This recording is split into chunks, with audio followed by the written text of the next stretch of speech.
Shalom, perkenalkan nama saya Harold Engelbert Flori.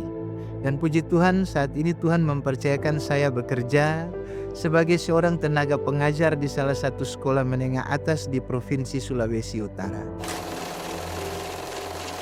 Sahabat-sahabat rohani, kesaksian saya bermula pada tahun 2003 ketika keluarga kami masih tinggal di Maluku Utara.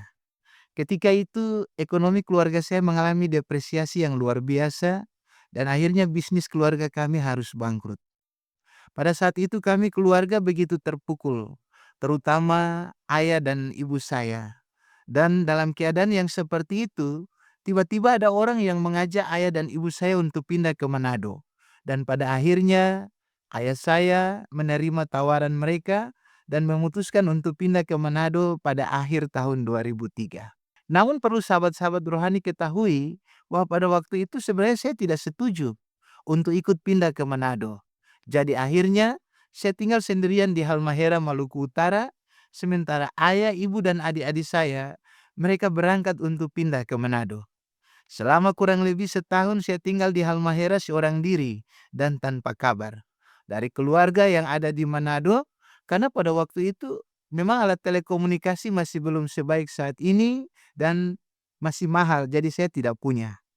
Namun akhirnya saya bisa mendapatkan kabar dari orang tua saya setelah 1 tahun. Ketika itu ada sahabat ayah saya yang baru pulang dari Manado dan ayah saya menitip sebuah kantong plastik yang di dalamnya dibungkus agak kusut pakai kertas untuk diberikan pada saya. Dan ketika saya membuka paket itu, saya melihat ada 3 buah kemeja yang dikirim ayah saya untuk saya. Dan saya sangat senang, saya sangat bahagia karena pada waktu itu saya benar-benar merindukan mereka. Lalu saya menangis terharu. Kemudian saya coba untuk mengukur satu persatu pakaian yang diberikan. Dan tiba-tiba di baju yang kedua, ketika saya buka lipatannya, ada sebuah kertas yang jatuh. Lalu saya ambil kertas itu. Dan saya buka, saya lihat ada tulisan. Lalu saya ingin untuk membaca itu. Dan di kertas itu ada tertulis satu kalimat pendek, yaitu datang dulu di Manado, bantu papa dan mama. Ini sebuah kalimat yang singkat namun penuh makna. Dan di malam itu, hampir sepanjang malam saya menangis. Saya tidak bisa tidur. Akhirnya saya mengambil keputusan saya harus berangkat. Dan 2 hari kemudian saya akhirnya ke Manado, tiba di sana dan bertemu dengan keluarga saya. Namun ketika saya sampai di Manado, baru hari yang kelima, tiba-tiba ayah saya harus dilarikan ke rumah sakit dan sakitnya sudah parah. Jadi harus langsung nginap di ICU karena sakit ayah saya semakin hari semakin parah. Dan setelah beberapa hari di rumah sakit, pada akhirnya ayah saya harus menghembuskan nafas terakhirnya. Sebelum ayah saya menghembuskan nafas terakhirnya, dia gelisah pada malam itu. Ketika mungkin dia berpikir dia akan meninggal, jadi saya kembali teringat kata-kata ayah saya pada waktu masih di Halmahera. Dia berkata bahwa keputusan untuk pindah ke Manado agar bisa menyekolahkan kami anak-anak. Dan pada waktu itu spontan saya langsung katakan kepada ayah saya bahwa jangan khawatir, saya jamin kami kakak beradik akan bersekolah untuk memenuhi cita-cita ayah dan ibu saya. Pada waktu kejadian itu, saya baru 2 minggu di Manado. Saya belum tahu tentang keadaan di Manado. Dan saudara-saudara tahu ini adalah merupakan pergumulan yang luar biasa. Apalagi saya masih punya tanggung jawab kepada adik-adik yang harus diurus dan juga ibu saya.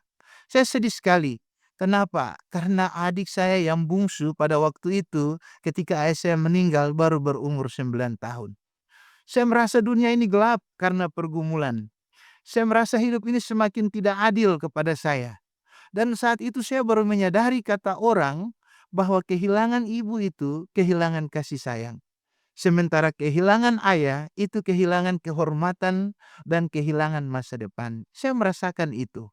Dan kami sepeninggalan ayah kami hidup sangat menderita. Terasa sakit karena bertahun-tahun kami hidup tanpa perlindungan dari seorang ayah. Kami hidup tanpa rasa hormat dari orang lain pada kami karena kami tidak memiliki ayah. Dan jujur, itu sangat menyakitkan hati kami. Dan di dalam keadaan seperti itu, sahabat-sahabat rohani, sebagai seorang anak yang sulung, saya masih punya tanggung jawab yang sangat berat. Jadi saya berpikir saya tidak mau main-main dengan kehidupan ibu, kehidupan adik-adik saya, serta masa depan saya sendiri. Dan gantinya saya kecewa dan membuang-buang waktu saya. Justru dalam pemikiran saya muncul bahwa saya harus datang kepada Tuhan. Saya harus sampaikan pergumulan saya. Saya harus berjanji bahwa saya akan merubah kekecewaan saya. Saya harus percaya sepenuhnya kepada Tuhan. Dan mulai hari itu, saya menjadi seorang yang selalu berdoa. Saya banyak menghabiskan waktu saya dengan berdoa kepada Tuhan, terlebih di malam hari. Saya katakan kepada Tuhan di dalam doa, jika Tuhan sudah memberkati orang-orang baik di sepanjang zaman, maka kalau saya menjadi orang baik, pasti Tuhan akan memberkati saya juga. Dan Tuhan akan membuat saya berhasil sama seperti mereka. Dan puji Tuhan, pada akhirnya seiring waktu berjalan, akhirnya Tuhan memberikan kami kesempatan untuk mewujudkan cita-cita orang tua kami. Akhirnya kami kakak beradik bisa bersekolah dan menyelesaikan pendidikan kami. Dan dengan berkat Tuhan, kami bisa mendapatkan pekerjaan seperti saat ini. Ini semua karena Tuhan mendengar dan menjawab doa-doa kami.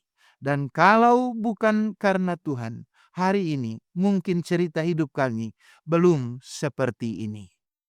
Mungkin di antara saudara-saudara ada yang memiliki pergumulan hari ini. Tetapi saya ingin katakan bahwa jangan khawatir karena kita punya Allah. Allah yang hidup, yang sanggup memberikan solusi bagi setiap permasalahan kita. Allah yang hidup, Allah yang sanggup memberikan solusi bagi setiap permasalahan yang kita hadapi. Oleh karena itu jangan khawatir tentang masa depan kita. Jangan khawatir tentang kesuksesan kita. Karena Tuhan sendirilah yang berkata, berkat Tuhanlah yang menjadikan orang berhasil. Susah payah tidak menambahi apa-apa. Dan ini adalah jaminan bagi kita yang percaya kepada Tuhan.